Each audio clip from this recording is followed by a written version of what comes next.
Romanos capítulo 1, nós vamos ler do verso 18 ao verso 20.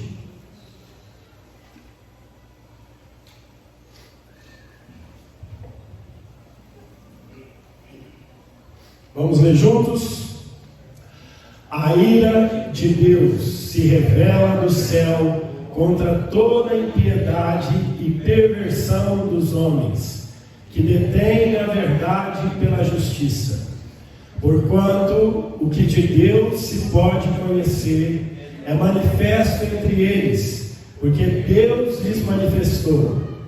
Porque os atributos invisíveis de Deus, assim o seu eterno poder, como também a sua própria divindade, claramente se reconhecem, desde o princípio do mundo, sendo percebidos por meio das coisas que foram criadas. Tais homens são, por isso, indesculpáveis. Vamos orar? Fala conosco, ó Deus, mais uma vez, através da Tua palavra. Ilumina-nos agora com o Teu Santo Espírito. Que a minha boca seja a boca do Senhor. Abra os nossos ouvidos espirituais para nós vermos o Senhor, os nossos olhos para nós vermos o Senhor na Tua palavra, Deus. É o que nós te pedimos em nome de Jesus. Amém. Hoje o tema da minha mensagem é a justa ira de Deus. O apóstolo Paulo, ele não ficou constrangido de modo algum em tratar deste tema, a ira de Deus. Paulo não se preocupou se haveria ouvintes ou leitores de sua carta sensíveis ao tema que diz respeito à ira de Deus.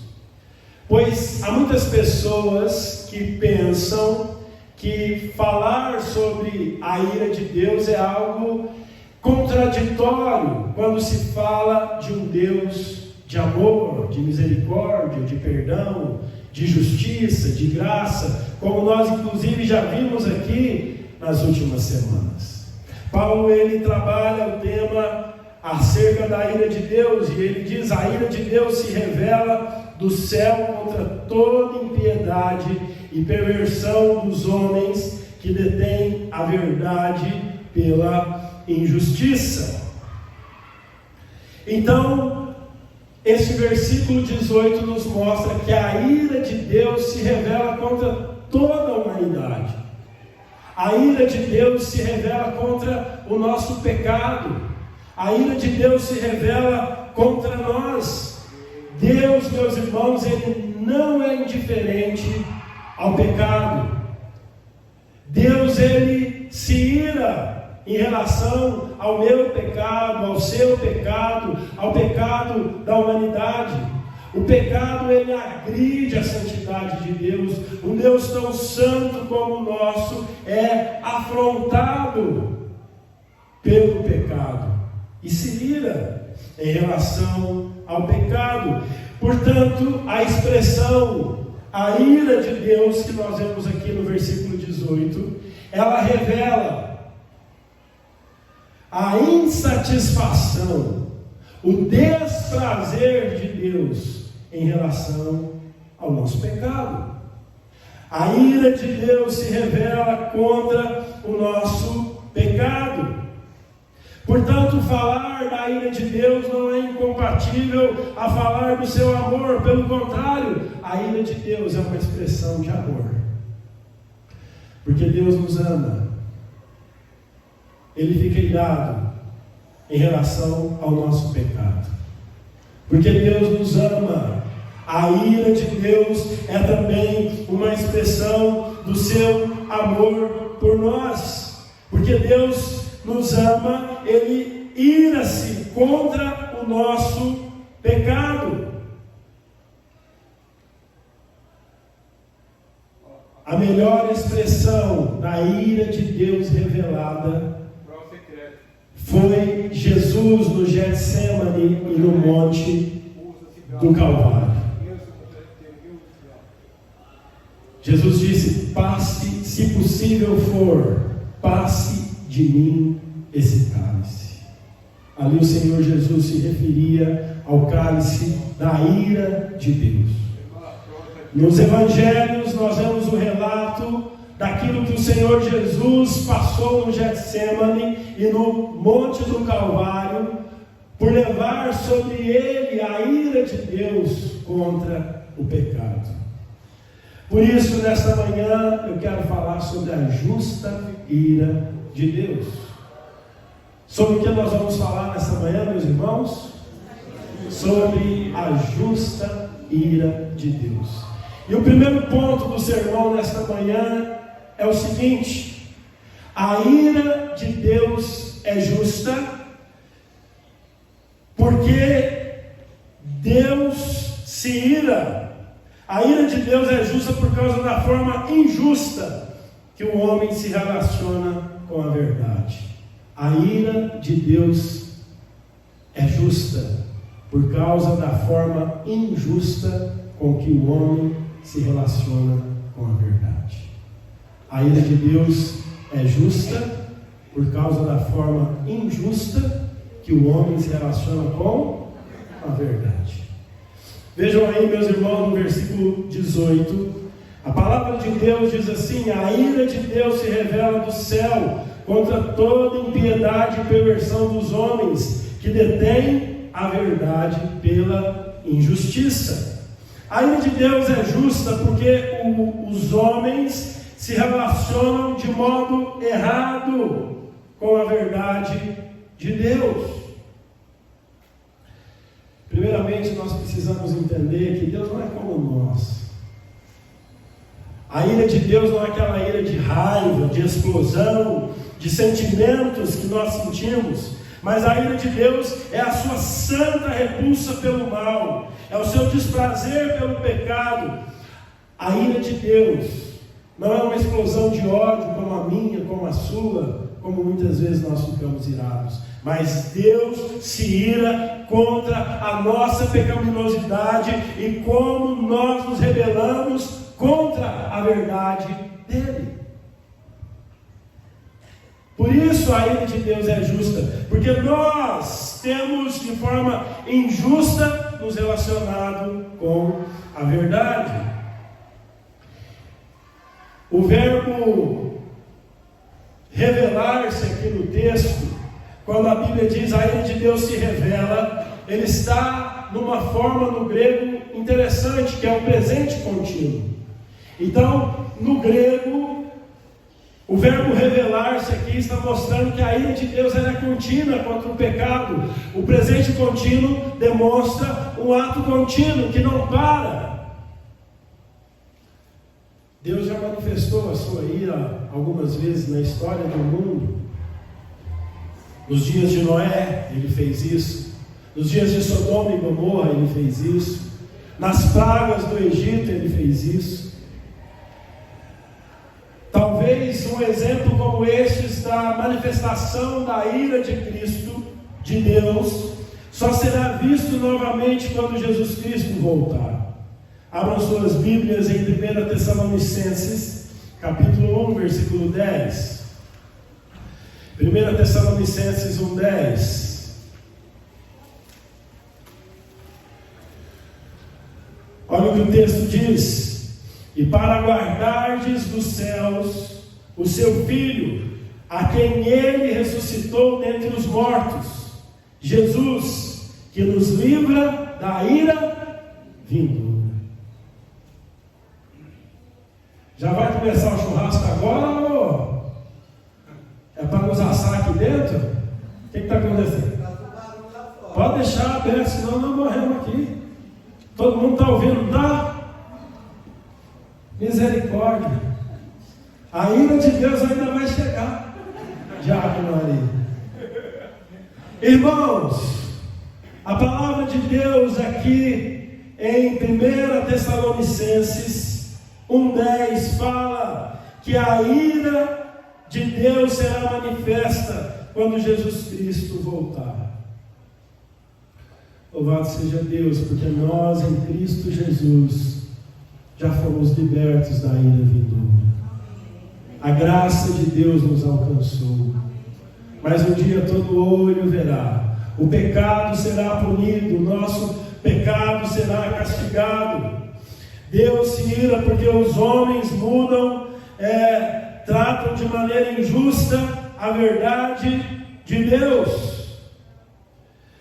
O apóstolo Paulo fala de onde se origina a ira de Deus, e ele diz que vem do alto. Olha aí no versículo 18 de Romanos 1. Paulo diz a origem da ira de Deus. A ira de Deus se revela do céu contra toda impiedade. Ou seja, qual é a origem da ira de Deus? É o céu, é o trono de Deus, onde o Senhor governa com majestade, onde o Senhor governa de forma soberana, onde o Senhor governa moralmente. O Senhor está governando o mundo.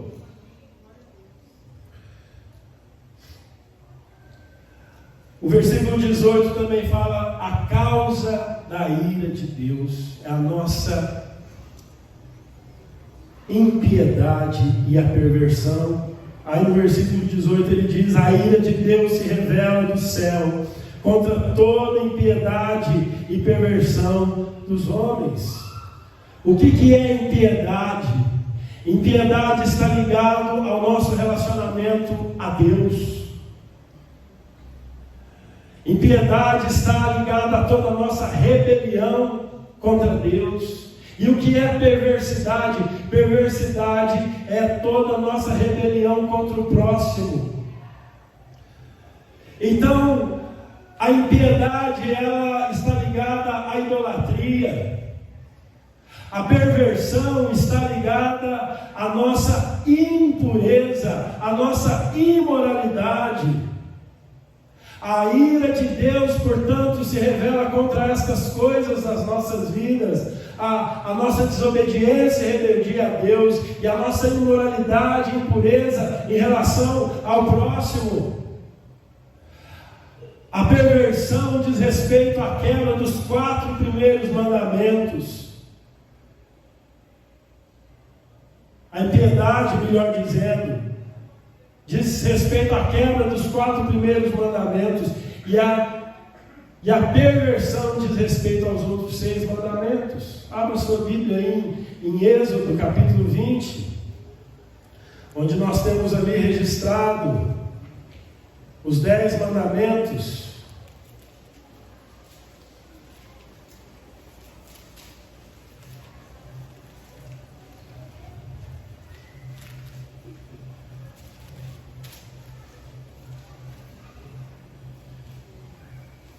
Vamos ler juntos o verso 3, Êxodo 23.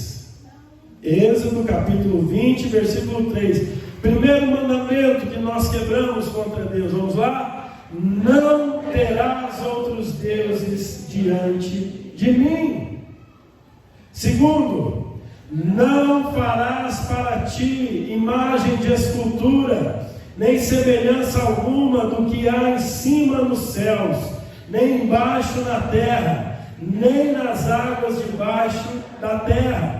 Não as adorarás, nem lhes dará culto, porque eu sou o Senhor teu Deus, Deus zeloso, que visito a iniquidade dos pais nos filhos, até a 3ª e 4ª geração daqueles que me aborrecem, e faço misericórdia até 1000 gerações daqueles que me amam e guardam os meus mandamentos.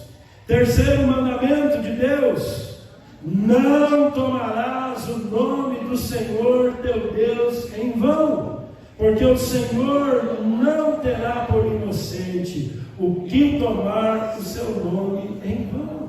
Então esses 3 primeiros mandamentos, meus irmãos,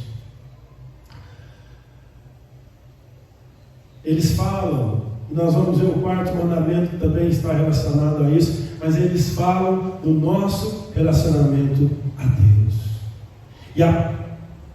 E a impiedade é quebrar esses mandamentos. É idolatria, colocar algo que só Deus está no lugar. Eu vou falar um negócio aqui, você não vai gostar, não tem problema. eu não estou aqui para você gostar do que eu falo, não. Lá em casa nós fizemos um combinado, Janaína e eu. Nem eu falo que ela é minha vida, nem ela fala que eu sou a vida dela. E se nós tivéssemos um filho, coisa que nós não temos, pois o que tínhamos partiu e já está com o Senhor, ele também nunca seria chamado por nós de vida. Porque nós sabemos que vida é o Senhor Jesus. E nós entendemos e sabemos muito bem o seguinte: Janaína, no dia que eu morrer, a sua vida vai seguir. Esse negócio, meus irmãos, eu aprendi isso muito bem esses dias, esse negócio de dizer o que vai ser. Muita gente diz: o que vai ser dessa igreja sem mim? Vai ser uma igreja sem você, meu irmão. Tem gente que diz: o que vai ser da minha casa sem mim? O que vai ser dos meus filhos sem mim? Vai ser uma casa sem você, meu irmão. Porque a nossa vida é o Senhor. Então, muitas vezes, sorrateiramente, nós temos idolatrado o nosso cônjuge, nós temos idolatrado nossos pais, nós temos idolatrado os nossos filhos, chamando-os de vida. Não são, não são. A nossa vida é o Senhor, e Deus se ira contra toda a nossa idolatria. Quem cuida de nós é o Senhor. Às vezes Ele faz isso por meio do cônjuge. Essa semana fiquei doente. Quem cuidou de mim? A Janaína. Deus a usou. Sopinha, massagem nos pés. Eu não vou falar mais para você não ficar com inveja, tá bom? Mas, meus irmãos, Deus cuida de nós através do pai, da esposa, dos filhos. Mas a nossa vida não é nada nem ninguém a não ser Jesus Cristo, nosso único e suficiente Salvador. Vamos ver aí o quarto mandamento, versículo 8. Lembra-te do dia de sábado para santificar. 6 dias trabalharás e farás toda a tua obra. Mas o 7º dia é o sábado do Senhor teu Deus. Não farás nenhum trabalho, nem tu, nem o teu filho, nem a tua filha, nem o teu servo, nem a tua serva, nem o teu animal, nem o forasteiro das tuas portas para dentro, porque em 6 dias fez o Senhor o céu e a terra, e o mar, e tudo que neles há, e ao 7º dia descansou. Por isso o Senhor abençoou o dia de sábado e o santificou. Queridos, você também não vai gostar do que eu vou falar. E qual é o meu grau de preocupação com sua satisfação? É 0. Mas o quarto mandamento nos ensina que nós devemos ter um padrão de trabalho. E esse padrão de trabalho é que numa semana de 7 dias, um dia do Senhor. Um dia do Senhor. Eu recebo algumas ligações durante a semana, suas. Pastor, domingo eu não vou porque eu tenho um compromisso. Deus se ira com essa posição. Porque você tem 6 dias para resolver os seus compromissos. E no domingo você arruma mais um. Então, meus irmãos, Deus se ira contra a nossa impiedade. Impiedade diz respeito também à quebra do quarto mandamento. Aqui na igreja nós temos todo tipo de crente. Tem um crente domingueiro, todo domingo ele está aqui, ele entendeu. Tem um crente quinzenal, de 15 em 15 dias ele vem ao culto. Tem um mensal. Se tiver batismo ainda está em pecado do mesmo jeito, porque dinheiro não é o nosso problema. seu dinheiro. Irmãos, Deus não quer o seu dízimo, Deus quer o seu coração, Deus quer a sua vida. Você que é quinzenal, mensal no culto, sem justificativa, porque há aqueles que trabalham, que estão em escalas, há serviços que não podem parar. Mas você que tem descumprido a palavra do Senhor, nós vivemos essa impiedade, nós temos que ter um compromisso com o Senhor, com o dia do Senhor. E entendam, o domingo é o dia do Senhor, por quê? Primeiro, porque Jesus ressuscitou no domingo. Segundo, nós vemos na igreja primitiva, a igreja se reunindo no domingo. Então aqui eu quero chamar a sua atenção. Não estou chamando a atenção daqueles que trabalham por escala aqui, mas eu quero chamar a atenção de você que não valoriza o dia do Senhor. O domingo é um dia do Senhor. O domingo é um dia especial, é um dia de descanso. É o dia de nós voltarmos as nossas vidas para a palavra de Deus, para as nossas famílias, para a nossa casa. Então somos impiedosos quando idolatramos outras coisas, e nós somos perversos. Vamos ler o versículo 12. Vamos lá, todo mundo junto? Honra teu pai e tua mãe, para que se prolonguem os teus dias na terra, que o Senhor teu Deus te dá. Então Deus se ira contra a quebra do 5º mandamento. 6º mandamento: não matarás. Eu não vou expor aqui os mandamentos, senão eu não termino meu sermão. 7º mandamento: não adulterarás. 8º: não furtarás.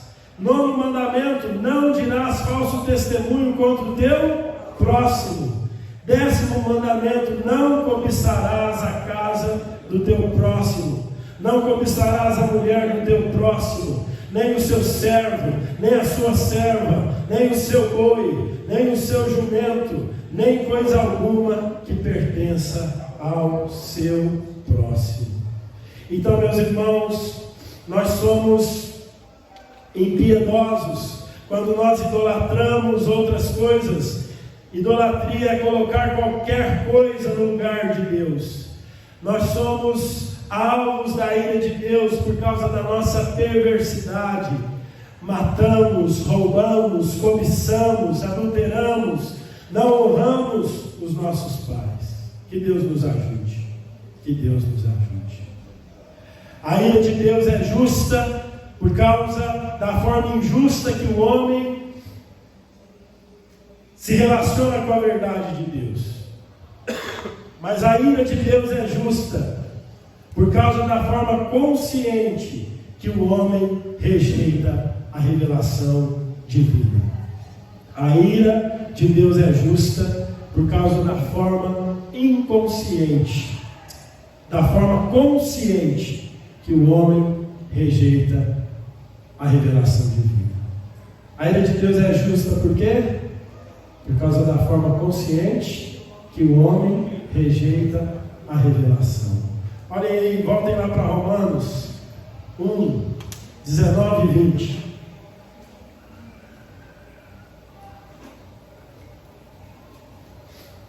O texto diz assim, versículo 19: porquanto o que de Deus se pode conhecer é manifesto entre ele, porque Deus lhes manifestou. O apóstolo Paulo está dizendo que é possível conhecer a Deus, porque nós só podemos conhecer a Deus porque o próprio Deus se revelou a nós. Deus se manifestou a nós. O conhecimento de Deus não é invenção humana.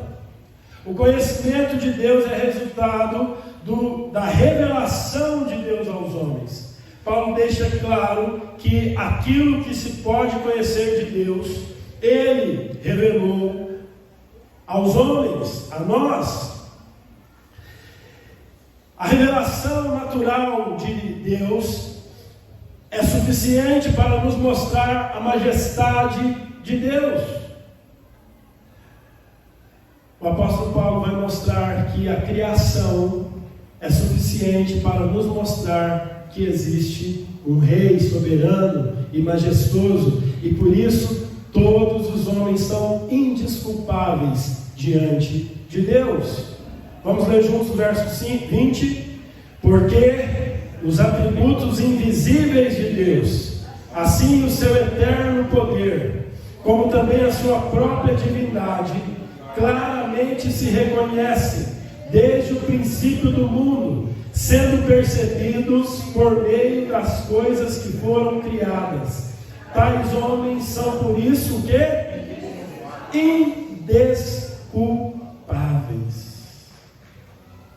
O homem tem a verdade de Deus diante dos seus olhos, a verdade natural, a revelação natural. Deus se revelou aos homens através da sua criação. Nós vemos Deus através da sua criação. Veja, os atributos de Deus são invisíveis. Nós não conseguimos vê-los, mas o texto diz que nós o vemos através da sua criação, tanto os seus atributos, como o seu poder e como a sua própria divindade podem ser reconhecidas através da criação do universo. Deus se revela por meio da sua revelação natural. A criação nos mostra os atributos de Deus. Queridos, nós cremos e sabemos que o universo, ele não é fruto de uma geração espontânea. Ele não gerou a si mesmo. O universo foi criado por Deus. Nós sabemos, meus irmãos, que o universo não é resultado de uma explosão, porque a explosão não pode gerar ordem. Pelo contrário, quando algo explode, vem a desordem, vem a bagunça. Deus é o Criador. E a obra da criação, sabe o que a criação é? É o pregador de Deus, é o arauto de Deus. Abra sua Bíblia no Salmo 19, versículo 1. Salmo 19, versículo 1. A criação é a pregadora de Deus. Ela fala da majestade de Deus, ela proclama a glória de Deus. Quando nós olhamos para a criação, nós ouvimos Deus falar. Quando nós olhamos para a criação, nós vemos os atributos invisíveis de Deus. Nós vemos o poder de Deus. Nós vemos a divindade de Deus na criação. O Salmo 19, versículo 1 diz o quê? Os céus proclamam a glória de Deus, e o firmamento anuncia as obras das suas mãos. Então a criação anuncia a quem? A Deus. Por isso, o próximo versículo diz que a humanidade é indesculpável diante de Deus. Olha só, ainda no versículo 20, no finalzinho, na verdade, eu falei próximo versículo, mas aí no final do versículo 20, tais homens são por isso o quê? Indesculpáveis. Irmãos, a criação não pode salvar o homem. O homem não vai olhar para o céu e dizer: Jesus Cristo é o meu único e suficiente Salvador. A criação é uma revelação natural. Para o homem ser salvo, ele precisa da revelação especial. Ele precisa da Bíblia. Mas esta revelação especial nos ensina que a revelação natural torna o homem indesculpável diante de Deus. Ninguém, como que fala ninguém em inglês? Nobody, assim? É desse jeito. Ninguém poderá chegar diante de Deus e dizer que não o conheceu, que não ouviu falar de Deus. Os homens são indesculpáveis. A criação, ela não é suficiente para salvar, mas ela é suficiente para nos condenar. Mas eu quero ir agora para o momento mais importante do meu sermão, que é a aplicação. Como que nós vamos aplicar esse sermão na nossa vida? Abra sua Bíblia em Atos, capítulo 2, versículo 37. Atos 2, 37.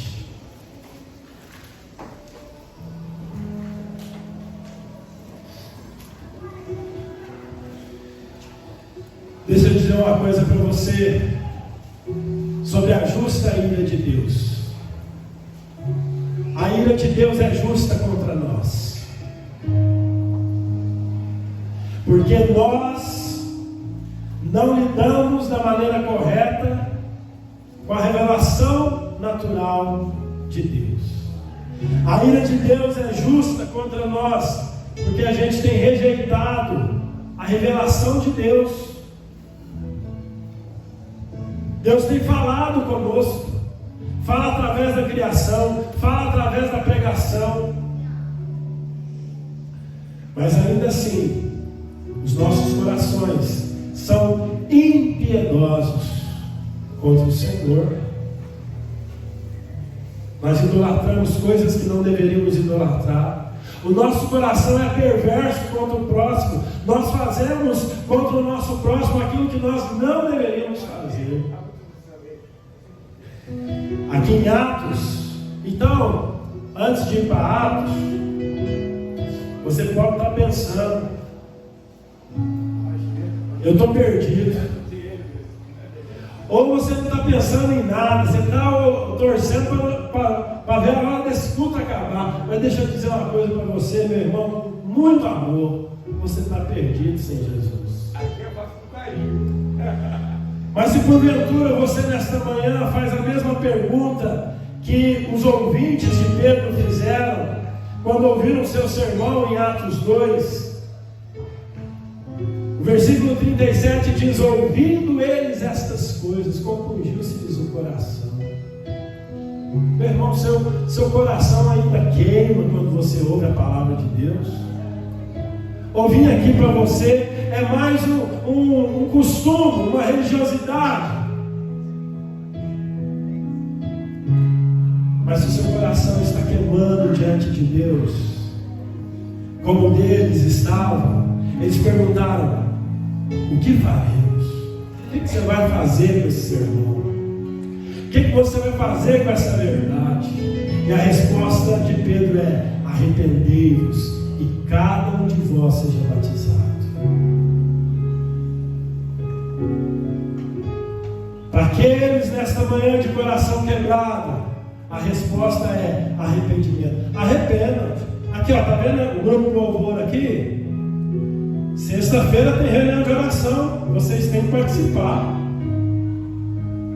Os presbíteros aqui da igreja já sumiram, tudo já foi fazer churrasco. Ah, apareceu.